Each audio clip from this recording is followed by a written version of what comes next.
तो बच्चों आज हम आपको पढ़ाएंगे रैखिक समीकरण निकाय का आव्यूह विधि से हल। रैखिक समीकरण निकाय का आव्यूह विधि से हल। इसके माना 3 चर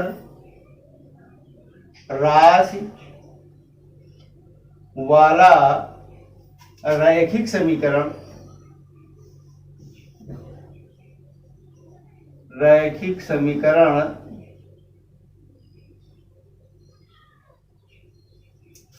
a1x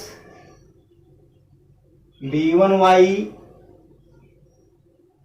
c1z बराबर d1, a2x plus b2y plus c2z बराबर d2, a3x b3y c3z बराबर d3। ये पहला समीकरण है, दूसरा समीकरण है और ये तीसरा समीकरण है। अब इसमें क्रॉस क्वेश्चन होता है कि जैसे हमने 3 चर राशि वाला रैखिक समीकरण लिखा है, इससे कम चर राशि भी आप ले सकते हैं, 2 ले सकते हैं और अधिक भी ले सकते हैं। लेकिन इंटरमीडिएट में ज्यादा सवाल जो होते हैं, जो एग्जाम में आते हैं, उसमें या तो 2 चर राशि होती है या तो 3 होता है। तो इसलिए हम 3 चर राशि की बात करते हैं। तो इसलिए हमने माना कि 3 चर राशि वाला रैखिक समीकरण है ये। इस समीकरण में x y जो z है, ये 3 चर राशियां हैं, a1 b1 c1 d1, a2 b2 c2 d2, a3 b3 c3 d3। ये सभी स्वैच्छ अचर राशियां हैं। ये सभी स्वैच्छ अचर राशियां हैं। या ऐसा आप कह सकते हैं कि जो a1 है वो x का गुणांक है, b1 है जो y का गुणांक है, c1 है जो z का गुणांक है, d1 जो लिखा है समीकरण फर्स्ट में ऐसा है। ठीक, इस समीकरण को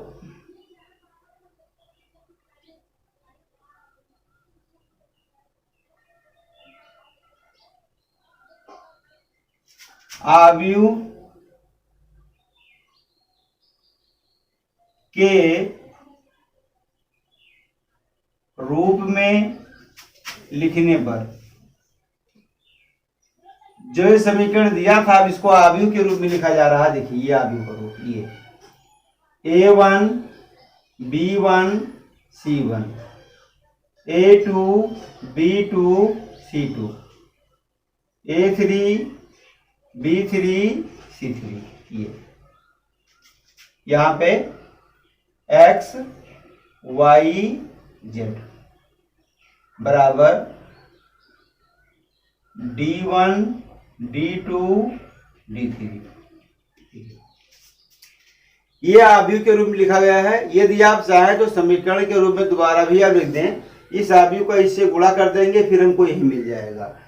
अब जो ये पार्ट लिखा है इसको हम मान ले रहे हैं, लेट कैपिटल A बराबर a1 b1 c1, a2 b2 c2, a3 b3 c3। Capital B बराबर, अच्छा पहले हम लिखते कैपिटल X बराबर x y z, capital B equal to d1 d2 d3। तो इस तरह से हमने ये मान लिया कि कैपिटल ये लिखा आव्यूह है, इसको हमने मान लिया कैपिटल X और इसको मान लिया कैपिटल B। तो इस तरह से इसका जो रूप हो जाता है वो बन जाता है ax बराबर b। इसका जो रूप हो जाता है ax बराबर b। यदि डज नॉट इक्वल टू 0, तो मतलब इस आव्यूह से प्राप्त सारी का मान शून्य नहीं है, तो शून्य नहीं है तो ऐसी स्थिति में हम यहां लिखते हैं कि ax बराबर जो लिखा है ये b के बराबर है। लेकिन आव्यूह a से प्राप्त सारी का मान शून्य नहीं है, there implies a inverse ax a inverse b दोनों पक्षों में बाएं तरफ से ए इनवर्स से मल्टीप्लाई किया गया है। There implies A inverse A capital X बराबर A inverse B. There implies A inverse A, ये आई होता है, परिभाषा में बता चुका हूं अभी में, आई एक्स ए इनवर्स बी। आई का मतलब इकाई आव्यूह है। इकाई आव्यूह को किसी भी आव्यूह से हम गुणा कर दें तो उसके मान में कोई परिवर्तन नहीं होता है, ये ध्यान रखा। देयर इंप्लाइज कैपिटल एक्स बराबर हो जाएगा ए इनवर्स बी। मतलब हम लोगों ने ये सीख लिया कि यदि डिटर्मिनेंट ए 0 नहीं है तो कैपिटल एक्स बराबर ए इनवर्स बी, मतलब आव्यूह ए का इनवर्स निकाल करके हम बी से गुणा कर दें तो कैपिटल एक्स के बराबर होता है, और इस तरह से समीकरण का हल भी हो जाता है। नंबर फर्स्ट, यदि determinant A does not equal to 0 तो समीकरण का हल संगत है, अर्थात हल संभव है। हल संभव है या ऐसा कह सकते हैं अद्वितीय हल है, यूनिक सलूशन है। मतलब इस तरह से यदि है तो हम कहेंगे कि दिया गया जो समीकरण है उसका हल होगा, मतलब वहां से हमें चर राशियों के मान निकलेंगे। कब? जब आव्यूह ए से प्राप्त determinant A does not equal to 0। लेकिन ऐसा नहीं है। यदि 0 और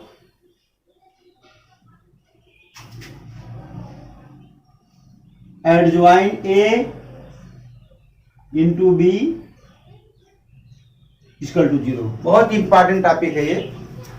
यदि डिटर्मिनेंट ए बराबर 0 और एडजॉइन ए इंटू बी बराबर 0, मतलब एडजॉइन ए को हम आव्यूह बी से मल्टीप्लाई कर दे वो भी 0 हो जाए तो समीकरण का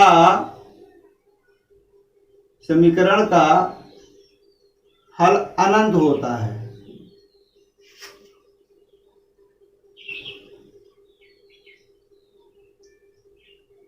अनंत होता है, या ऐसा आप कह सकते हैं समीकरण का जो हल है वो अनेक हल होंगे। कब? जब डिटर्मिनेंट ए बराबर 0 हो जाए, एडजॉइन ए इंटू बी ये भी 0 हो जाए, तब हम कहेंगे कि समीकरण का जो हल है वो अनंत हल होगा, मतलब इसके जो हल होंगे वो अनेक होंगे। तीसरा स्टेप है कि यदि डिटर्मिनेंट ए इक्वल टू 0 और adjoint A into B does not equal to 0 तो समीकरण का हल असंगत होता है।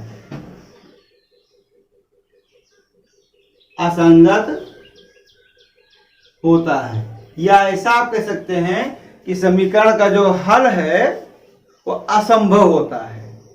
तो इस तरह से 3 स्टेप हमारे पास है जिसको आपको अच्छे से याद रखना है। क्या है कि यदि determinant A does not equal to 0 तो समीकरण का हल संभव होगा, वहां से x y z के मान निकलेंगे। लेकिन इधर determinant A equal to 0, adjoint A into B वो भी 0 हो जा रहा है, तब हम कहेंगे कि दिया गया जो समीकरण है उसके अनेक हल होंगे। तीसरे स्टेप में बताया हूं, यदि डिटर्मिनेंट ए बराबर 0 और adjoint A into B does not equal to 0 तो समीकरण का जो हल होता है वो असंगत हल होता है। असंगत हल का मतलब ये हुआ कि समीकरण का जो हल है वो असंभव है, मतलब इस समीकरण से x y z मतलब जो चर राशियां हैं उनका मान नहीं निकलेगा, ये आपको ध्यान देना है। अभी हम इसके बाद एक एग्जांपल लेकर सॉल्व कर रहे हैं। ओके,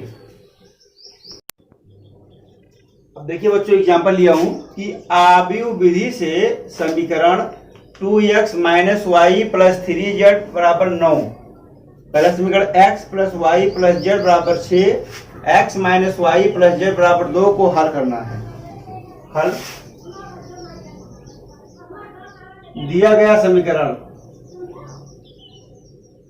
दिया गया समीकरण, तो समीकरण है 2x माइनस वाई 3z बराबर 9, पहला समीकरण है ये। x plus y plus z बराबर 6, दूसरा समीकरण है x minus y plus z बराबर 2, ये आपका तीसरा समीकरण है। दिए गए समीकरण को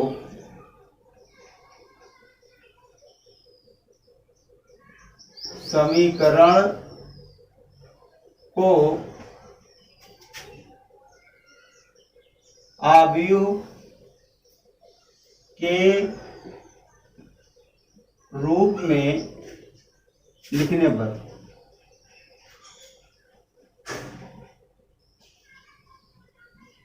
अब इसको हम आव्यूह के रूप में लिखेंगे। कैसे लिखा जाता है देखिए, यहां से ये आव्यूह का चिन्ह x y जबकि गुणांक यहां देखिए 2 minus 1 3 1 1 1 1 minus 1 1, x y z 9 6 2।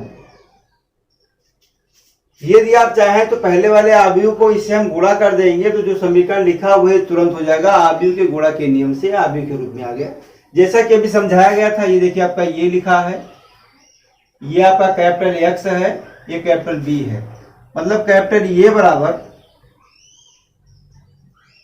2 minus 1 3 1 1 1 1 minus 1 1, ये कैपिटल ये है।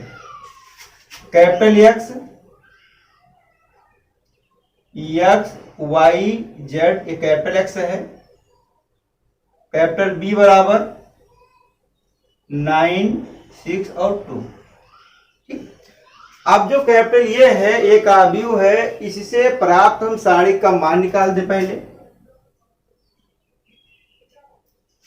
अगर ये 0 नहीं हुआ, मतलब ये अगर 0 नहीं हुआ तभी तो x y z का मान निकलेगा, और यदि 0 हो जाता है तो हम एडजॉइन निकालेंगे, b से मल्टीप्लाई करेंगे, और वो भी 0 नहीं हुआ तब हम बोलेंगे समीकरण का हल असंभव है।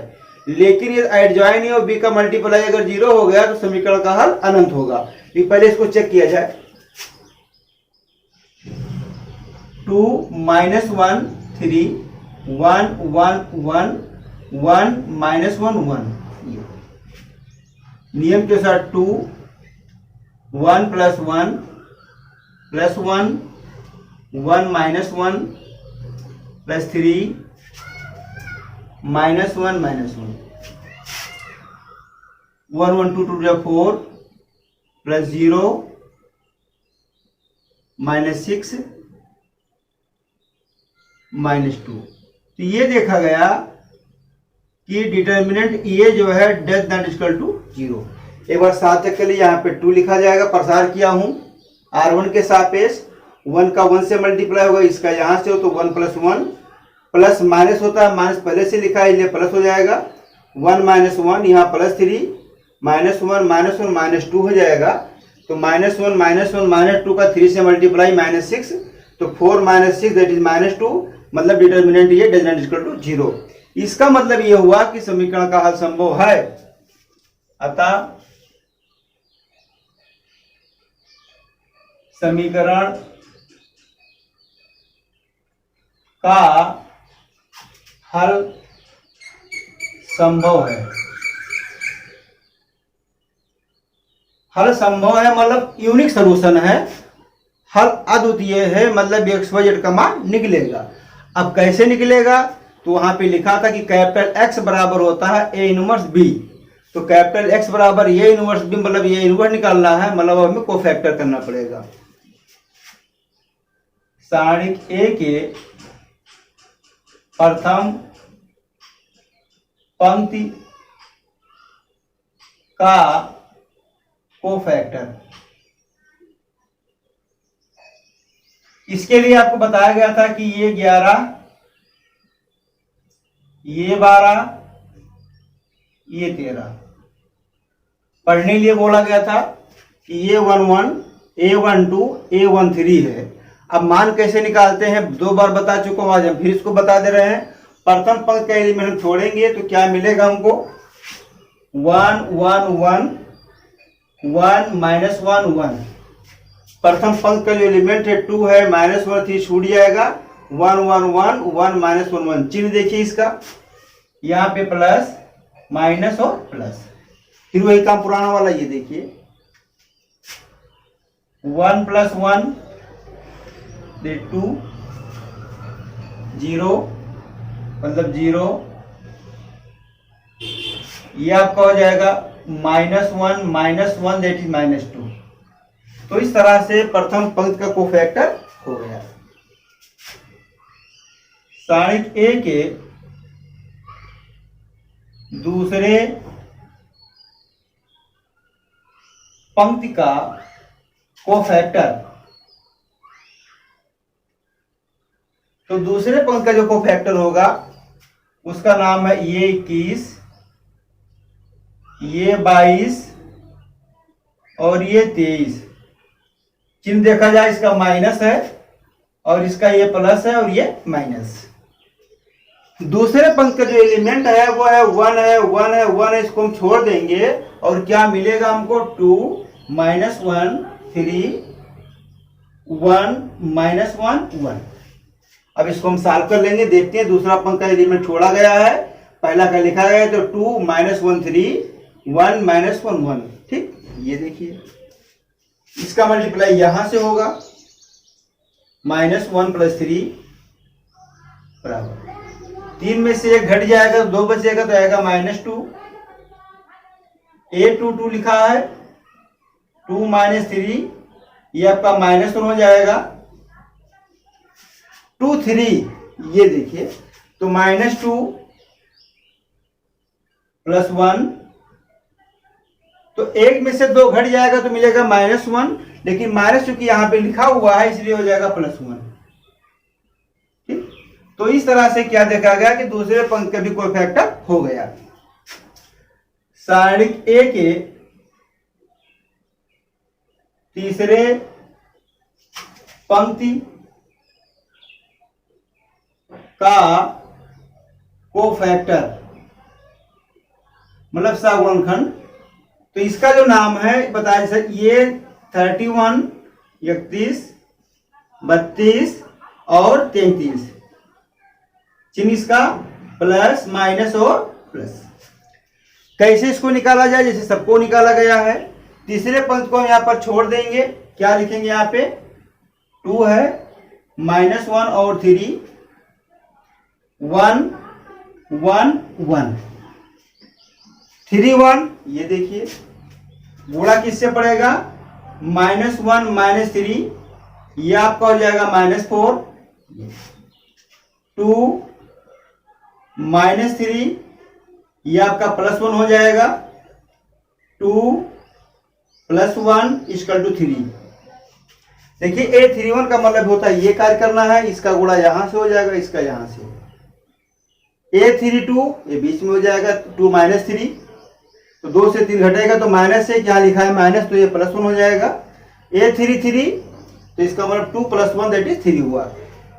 तो इस तरह से देखा गया कि कोफैक्टर से बना हमको आव्यूह भी मिल गया, मतलब कोफैक्टर पूरे मिल गए। अब आव्यूह बनाएंगे, देखिए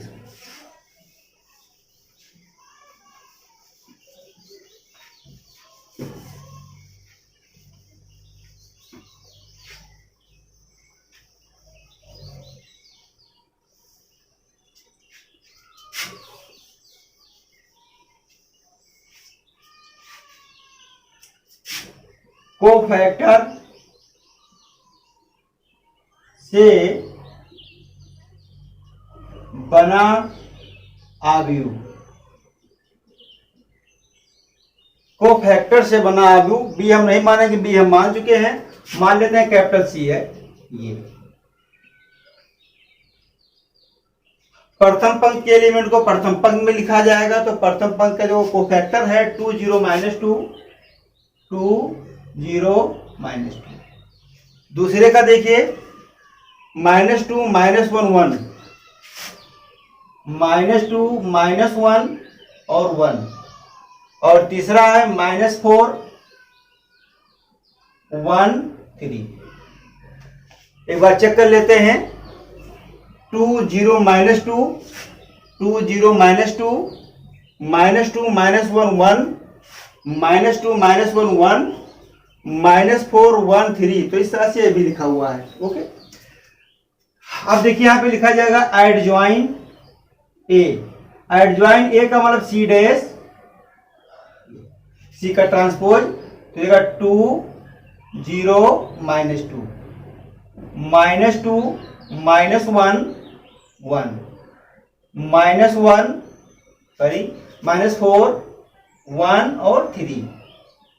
तो इस तरह से हमें एडजॉइन भी मिल गया। अब हम लिखेंगे इनवर्स, तो ये इनवर्स बराबर होता है एडजॉइन ये बटा सारणी के। सारणी के का मान निकाला गया है, -2 आया है, तो इस तरह से हो जाएगा 1/-2 और एडजॉइन जो ऊपर लिखा है 2 -2 4 -4 0 -1 1 -2 1 और 3। तो इस तरह से इतना मेहनत करने के बाद हम लोगों ने ये इनवर्स निकाल दिया। अब जब ये इनवर्स मिल ही गया है, अब हम लिखेंगे अपने समीकरण के बारे में। क्या है कि हम जानते हैं, क्या जानते हैं कि कैपिटल एक्स बराबर होता है ये इनवर्स बी, ये हम जानते हैं। मतलब ए इनवर्स को हमें बी से मल्टीप्लाई करना है, कैपिटल एक्स के बराबर करेंगे तब जाकर के हमको मान मिलेगा। अब देखिए कैपिटल एक्स बराबर ए इनवर्स, और ए इनवर्स का मान यहां पे लिखा है -1/2 2 -2 -4 0 -1 1 -2 1 3। और बी आपको बताया गया 9 6 और 2 है, 9 6 2। ये कॉलम के रूप में लिखा हुआ है, इसका इससे गुणा होगा। गुणा का रूल आपको हम आव्यूह के लेक्चर में दो आव्यूह का गुणा कैसे होता है अच्छे समझाया हूं। इसका जो गुणा होता है रो बाई कॉलम होता है, पहले का R1 होता है, दूसरे का C1 होता है। तो देखिए यहां से ये R1 है और ये C1, इसका मल्टीप्लाई होगा। 2 का होगा 9 से तो 18, 2 का पड़ेगा 6 से -12, 4 का होगा 2 से तो -8। R1 का मल्टीप्लाई हो गया। अब R2 का देखिए ये 0 -1 1, तो 0 का मल्टीप्लाई 9 से होगा 0, -1 का 6 से होगा -6, 1 का 2 से होगा तो +2, -2 का 9 से -18, 1 का 6 से होगा +6, 3 का 2 से होगा +6। अब इसको हम हल कर लेते हैं। -1/2 सॉल्व करिए, 12 लिखा है -8 लिखा है, तो 12 और 8 को हम जोड़ेंगे तो 20 हो जाएगा। 18 से 20 घट जाएगा तो आएगा -2। इसको देखिए 2 से 6 घट जाएगा -4, 6 और 6 को हम जोड़ देंगे तो 12 होगा, 18 घटाएंगे -6 हो जाएगा। ये देखिए इस आव्यूह के बाहर लिखा है -1/2, ये -1/2 है, ये इसको अंदर भेज देंगे तो प्रत्येक एलिमेंट के पास जाएगा, मतलब प्रत्येक एलिमेंट को -2 से भाग कर देगा।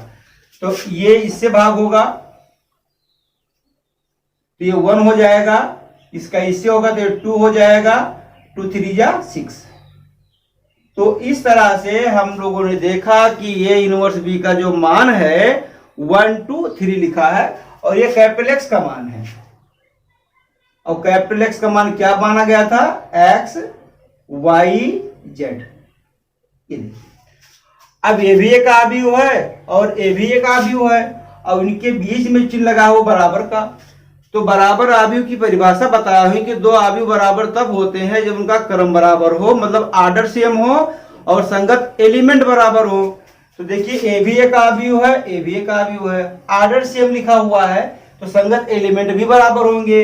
मतलब ये हुआ कि x का मान जो आएगा 1 और y की जो वैल्यू हो जाएगी 2 और z की वैल्यू हो जाएगी 3। तो इस तरह से इसका आंसर हुआ।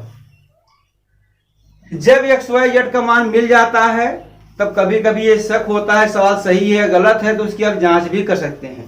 x y z का मान किसी समीकरण में रखकर चेक कर लो इसको सेटिस्फाई करता है कि नहीं करता है। जैसे यहाँ पे लिखा है x + y + z बराबर 6, यानी x y और z तीनों का जो योगफल है 6 के बराबर होना चाहिए। देखिए 1 और 2 3 और 3 6, इन तीनों का जो योग है 6 के बराबर हो रहा है, मतलब सवाल सही है। तो इस तरह से आव्यूह विधि से समीकरण को आप सॉल्व कर सकते हैं। यह यूपी बोर्ड में लगभग प्रत्येक वर्ष 8 नंबर में आता है।